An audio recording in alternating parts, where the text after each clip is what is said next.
Welcome to Debt Free in 30, where every week we take 30 minutes and talk to industry experts about debt, money, and personal finance. I'm Doug Hoyes. Welcome to show number 1. I'm joined today by my Hoyes Michalos co-founder and business partner, Ted Michalos. But before I bring Ted into the conversation, I'd like to start off by giving a quick overview of what the Debt Free in 30 show is all about. First, let me tell you what it's not.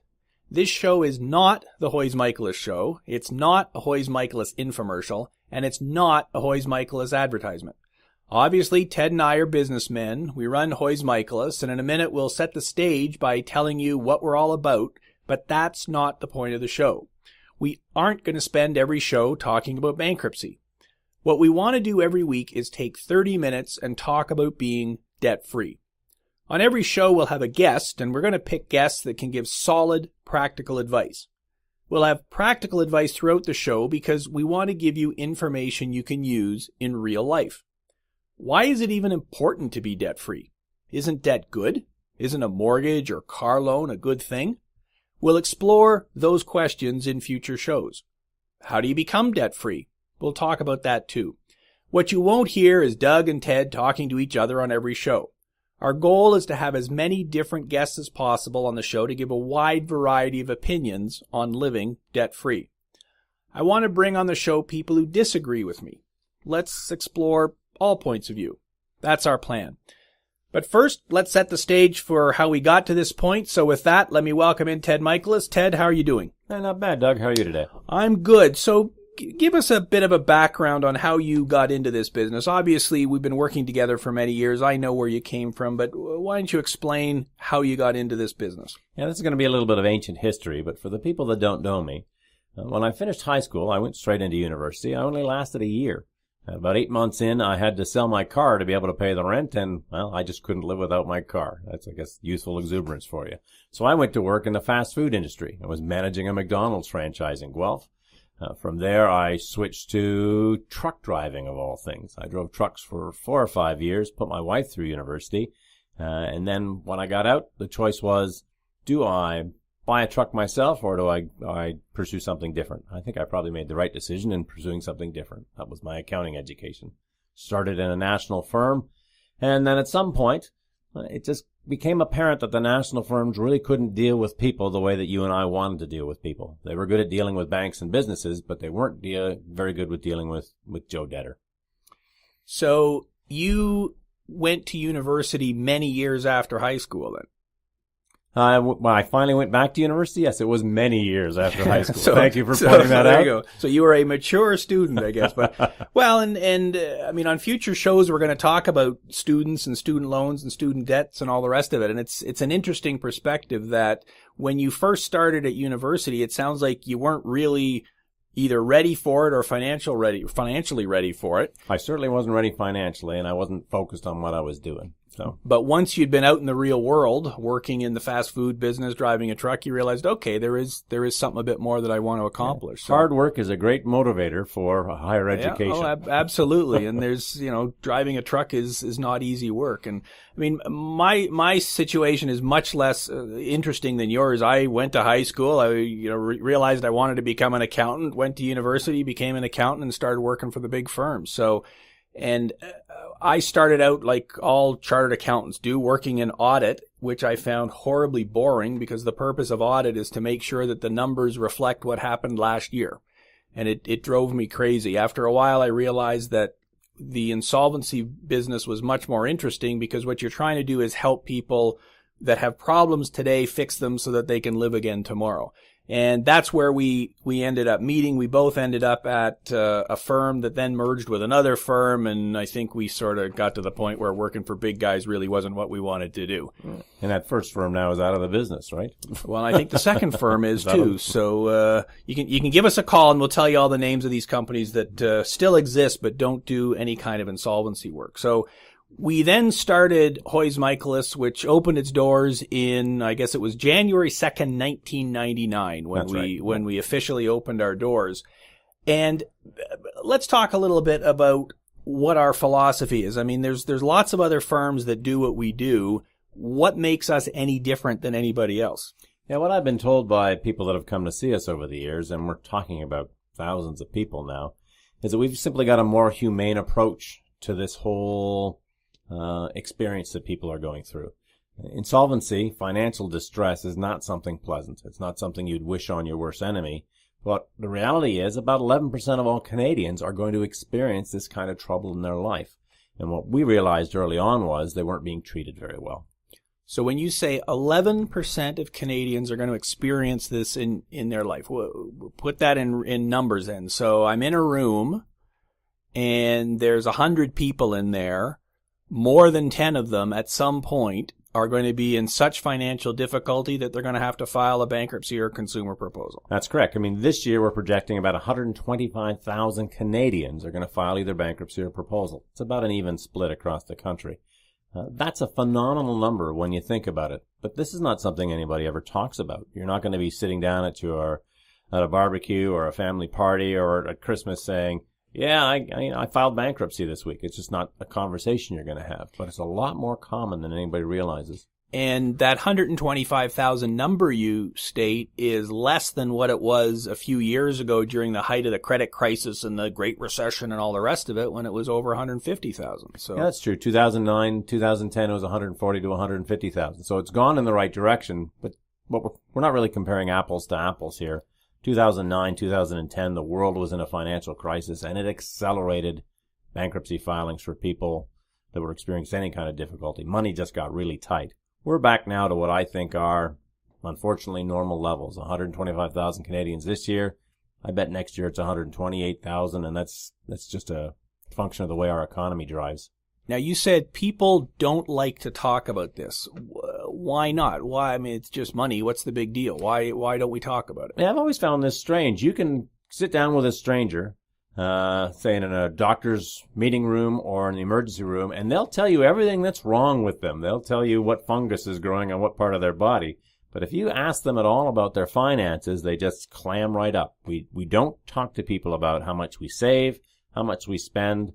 They can see some of it because of the things that we buy. They can tell what kind of car you're driving. They can see how big your house is, but they don't know how you paid for it. That's all that whole keeping up with the Jones things that people have talked about for years and years. No one wants to tell you what their financial position really is, and I don't know why. And maybe that's one of the problems we've got. You look at the Joneses next door and you see that they've got the fancy house, the fancy car, they've got the swimming pool, and you think, wow, they're much more successful than I am. I want to be like them. When in fact, no, they've perhaps done it all with debt. Statistically, they probably have done it all with debt. I mean, if you look around at some of the houses and cars people are driving, I mean, I still have a mortgage. That's normal. People have mortgages. That's how you pay for stuff. The trick is how big a mortgage, and can you afford it on your income? There's an expression, I don't remember the fella in the U.S. that created this, the live your wage. Make sure you're living within your income. I mean, it all falls back to the wealthy barber and set aside some of your income instead of spending all of it. And that's the kind of things we want to talk about as this show goes on. Let's talk about the title of the show then. We've called it Debt Free in 30 because if you're listening to this on the radio, well, it's a 30-minute show by the time you add in all the commercials. If you're listening to us on the podcast, again, we're going to add some bonus content at the end. It will be around a 30-minute show.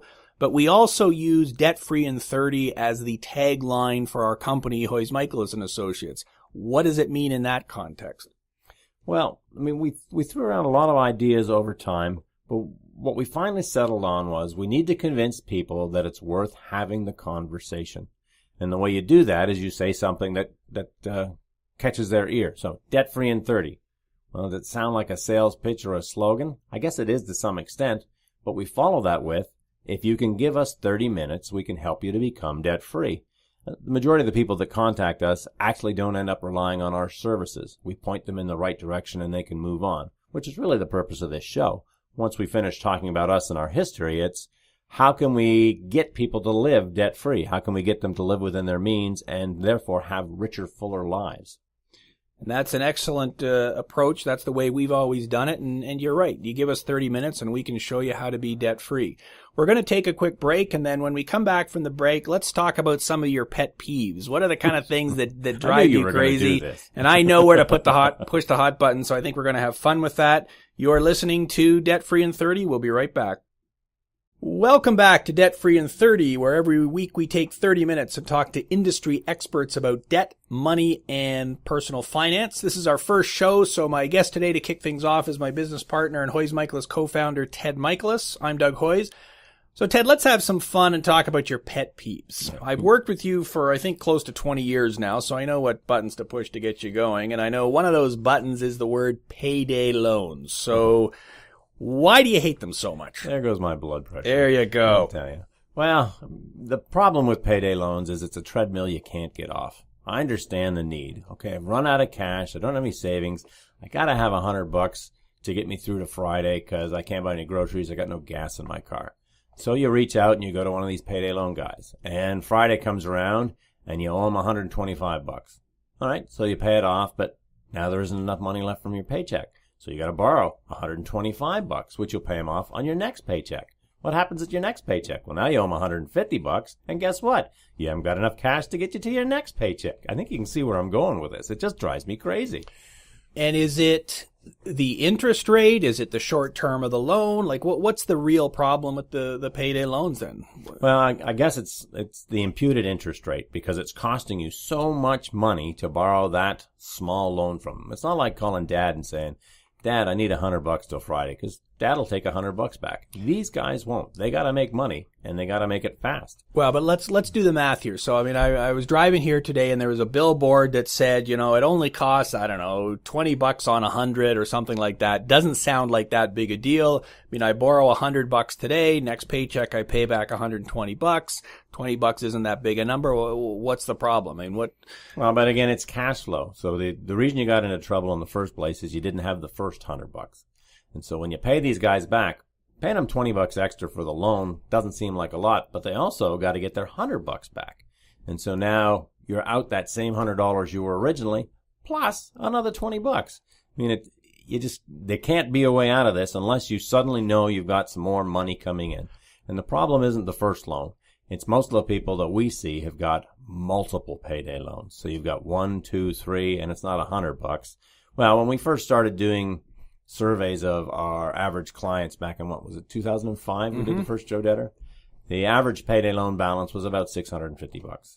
And I think when we did it last year, the average payday loan balance was $1,300. Yeah, because like you say, there's more than one of them. And if you're listening in and you're wondering what we're talking about, you can go to joedebtor.ca. So that's all one word, joedebtor.ca, and you can see our latest study where we went and looked at the numbers of the people who filed a bankruptcy or a consumer proposal with us, what their average debt levels were, and so on. But so $20 on 100, so that's 20%. That's kind of what I pay on a credit card. What's the big deal here? Oh, but 20% over 1 or 2 weeks versus 20% over the course of a year. So if I do the math, if I pay 20% interest over 2 weeks, well, there are 26 2-week periods in a year, so I'm actually paying 520%. I think the law says anything over 60% is usury. Yeah, but obviously they can get away with it because it's a short-term loan and they just keep rolling it over and over and over. Well, if you really want to wind me up, though, the law was changed in 2008. They're not legally allowed to roll them over anymore. So when you go to payday company A and take out a loan, they're not supposed to give you a new one for at least 2 weeks after you paid off the last one. Which is why so many people have multiple loans, because I have to go from company A to borrow from company B, and when I can't exactly fully right. pay back company B, then I got to go to company C, but I still owe A and B, and it just keeps going and going from there. And that's why people now owe twice what they used to owe when this whole thing started. Now, for some history, payday loans used to be run by guys in the plant. It was called a payday loan because Louis had lots of cash. You'd go see him on the shop floor, and he'd give you the $100, and then on Friday you'd give him $120. And so you'd become Louis' best friend, and he knows that you'd be into him for, 3 or 4 times a year, whenever it was tight. And that he'd get the account cleaned off when you got to that 3-pay month, where you get that little bit of extra money. And then you'd be back into seeing him again. The whole industry was legitimized. Say the word. Legitimate. I don't know. We can't Made say legitimate. Made legitimate. There you go. Because they were trying to bring it off the shop floor and into the light of day. Well, I don't think it brought it to the light of day. I think it made things worse because now they've made it somewhat respectable. The more people have access to it, certainly more people are aware of this service. So maybe Louis not doing it, who's going to strong arm you, break your arms if you don't pay. but you're much worse off now because you can borrow more money from more places. It's a problem that you can't fix. Well, and I guess Louis at least knew who you were. He knew where you worked. He could decide whether you were a good risk or not. There was a little bit more personal involvement there. So at the top of the show, I said we're going to talk about practical advice here. So you sketched it out how it is with a payday loan. Rent is due. I don't have the money, so I go to a payday loan to borrow it. That seems perfectly reasonable. If you don't want me going to a payday loan place, what can I do? How do I get the rent paid? All right, so the first thing would be to go to the landlord and say, look, I'm short. I'll make up the difference in a week. And then there's no interest on it unless the landlord's going to charge you a fee, and most landlords won't do that. Or there's the bank of mom and dad. Or there's, well, I hate to say this, I suppose you could take an advance on your credit card, which is not much of a solution either, but at least the interest rate isn't 520% per year. The trick here is to recognize that there's a fundamental cash flow problem. You haven't got enough cash.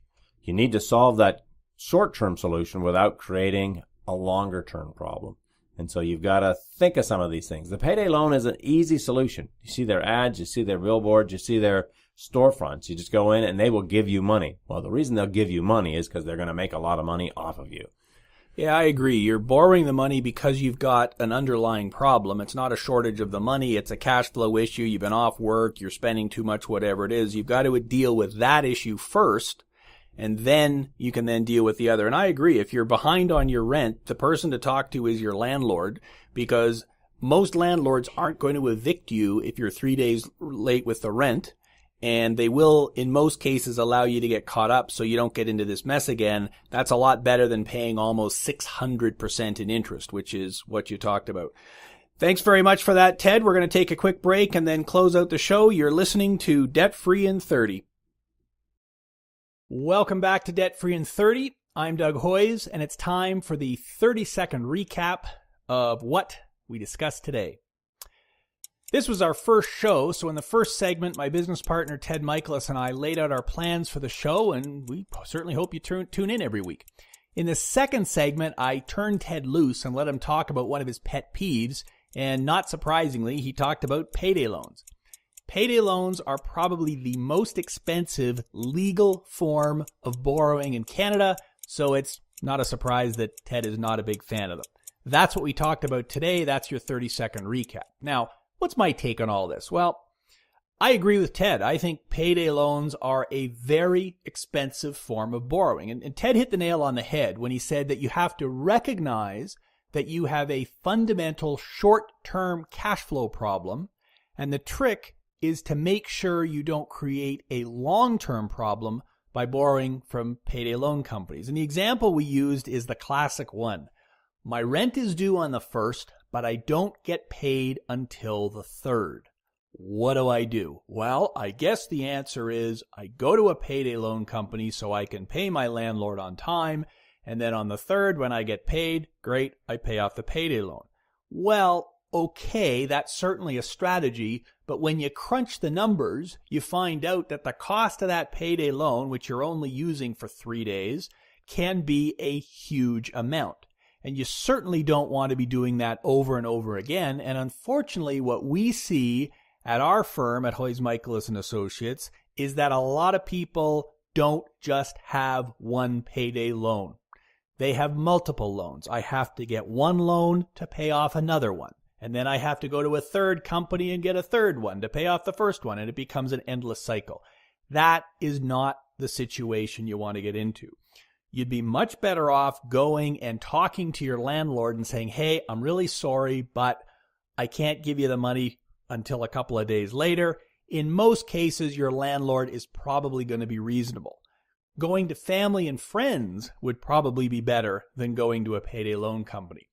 But as Ted said, you've got a short-term cash flow problem, but you may also have a more long-term cash flow problem. You've got to address it so that you don't get into this same problem month after month after month. So what would I be doing? Well, I'd be saying, okay, I want to start setting aside my rent money earlier so that I'm not waiting for my last paycheck to pay my rent. So if I get paid every week, okay, great. Take a quarter of my paycheck, tuck it away so that by the end of the month, I've got my rent money for next month. I'm not waiting for my last paycheck. I'm not cutting it right to the wire. I've got a plan, and I'm executing it. Yes, it takes a bit of forethought. Yes, you got to think in advance. You can't just wing it. But it's a lot less stressful knowing that each paycheck I'm tucking some money away so that my rent, my car insurance, my grocery bill, everything else is going to be taken care of. That's the way you want to do it. If you can do that, you will find that your life is a lot less stressful. That's our show for today. I want to thank Ted Michalos for joining me today as we laid out the roadmap for our future shows. As I said in the opening, our goal is to have many different guests with many different points of view, and I think we've accomplished that with a lot of the great guests that we've got lined up over the next few weeks. We also want to provide practical advice during this show. We're going to certainly concentrate that on that as well, and that's what I'm going to be asking our guests for. Give us some practical advice.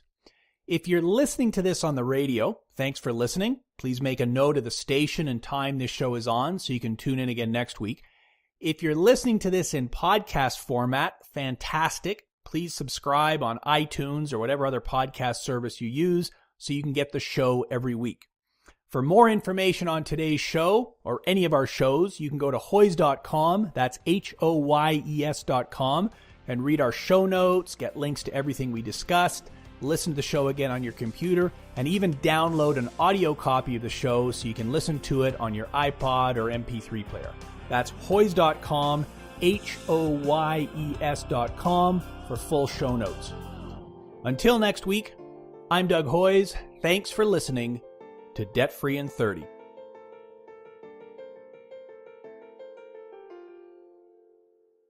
It's time for the bonus segment of Debt Free in 30.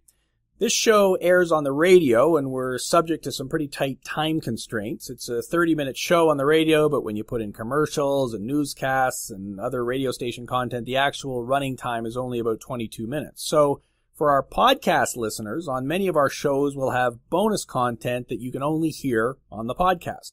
Nothing we say here will ever be on the air, which hopefully allows us to be more free and open with our opinions since we aren't constrained by the radio format. So Ted, we talked about a practical tip already on the payday loans, which is if you're behind on your rent, call your landlord. It's much better making a deal with him to get it paid off rather than borrowing heavily. What other practical tips have you got for managing your money, staying out of trouble, keeping the cash flow going so you don't need to resort to places like payday loans? Well, let's expand on the whole cash flow idea then. I mean, most people get paid either bi-weekly or semi-monthly or once a week. So you know when you're going to get paid. And for the majority of us, we're pretty sure what the amount's going to be, or it's close enough. There's not a lot of overtime anymore in the economy. So you know that this Friday you're going to get $543.27. Now, what you were probably taught, if you were taught anything in high school or by your parents, was you got to pay your bills at the end of the month. That's not a practical solution for people where money is really tight.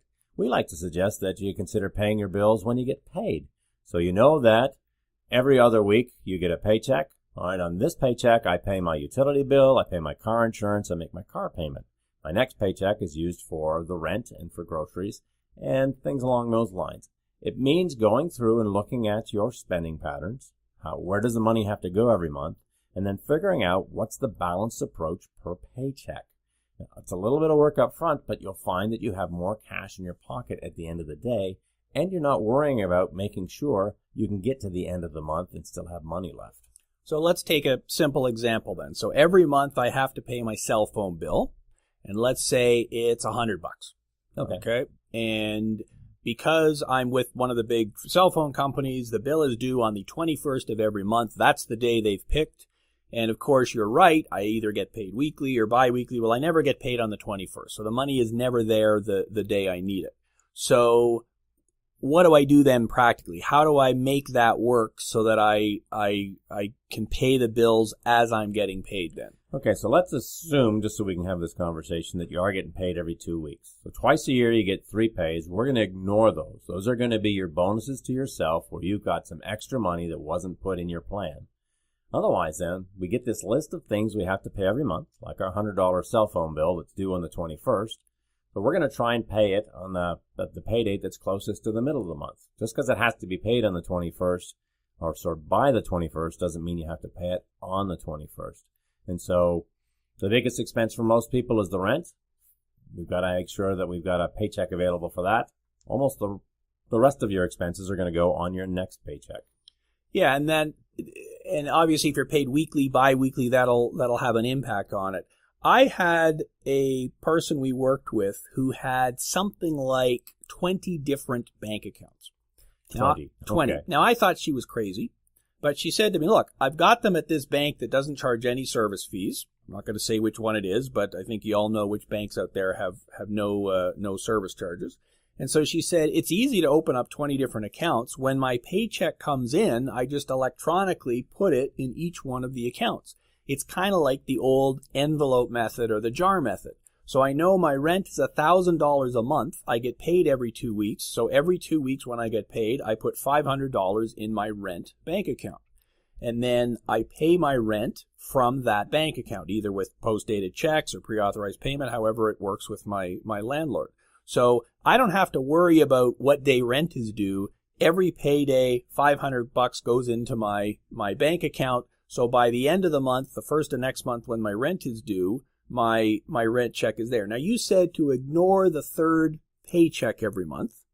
So twice a year. Sorry, twice a year, because you're right. If I get paid every 2 weeks, I get paid 26 times in a year. So why ignore that one? What if I do have this system where I keep putting that money into a bank account every 2 weeks, I'm going to end up with extra money in my bank account then, I guess. Is that right at the end of the year? One would hope. The real reason for avoiding those 2 extra or ignoring those 2 extra months is that they don't easily fit into this kind of plan where every 2 weeks you're dealing with something. You certainly can include them, and what you'll find is that things back up on you. So when you get paid every 2 weeks, every other Thursday, the beginning of the year, you're getting paid middle of the month, end of the month. By the summer, you're getting paid, well, it's more like the 20th and the 5th. And it keeps backing up on you, so you'll find that this gets a little confusing. When you get to that 3-pay month, you skip one of them, and it resets everything back to the middle of the month and to the end of the month, so it makes your life a little easier to follow. Plus, it's a nice bonus twice a year. You got that paycheck that isn't assigned to anything. It's almost like automatic savings. You know you've got this extra money coming in. It's the way people do their tax refunds. You know you've got this extra money coming in, and you can plan to do something else with it. Well, and I guess if you do use the envelope method, the jar method, the separate bank account method, whatever, you end up having extra money then in each one of those accounts. So it's my third paycheck month, but only 2 of those paychecks went to rent. I've now got extra money sitting there. And that's a great cushion because stuff happens in life. You get laid off, you're off sick for a week. With extra money building up, then you never have to worry about being behind. Well, and frankly, whatever system you want to use is going to be better than not using any system at all. And so my first reaction to the person who had the 20 bank accounts was that's a little extreme, but it worked for them. And that's really what we're talking about. We want you to learn how to become debt-free. The first step in becoming debt-free is taking control of your cash flow, knowing where the money goes every month, and making sure you're in control of how that money gets spent. Well, and I think that's a good way to close the show, that you have to come up with a system that works for you. We're both chartered accountants or CPAs or whatever they call us now. So we love the spreadsheets and the fancy accounting and all the rest of it. But if you're the kind of person who works better with a piece of paper and a pencil, do it that way. If you're the kind of person who doesn't really like to budget, would rather just take your paycheck and pay all your bills every 2 weeks instead of once a month, great, do that too. Find something that works for you. But I agree. Some system is better than no system. If you don't have a system, then you're probably going to be getting into trouble, and that's what you want to avoid. The old failure to plan as opposing to plan to fail. Yep. You come up with a plan, and you should be good. Yep. Well, thanks for joining me today, Ted, for this first show, and thanks for being here for the bonus content. For those of you who are listening, we have show notes available at hoyes.com. That's our main website, HOYES.com. We'll have links to the things we talked about, some videos where we talk about budgeting and some of the other things we talked about today. So by all means, go there and subscribe via iTunes or whatever other podcasting system you like to listen to get your shows. We're going to be releasing one every week. Thanks for listening. This is Debt Free in 30.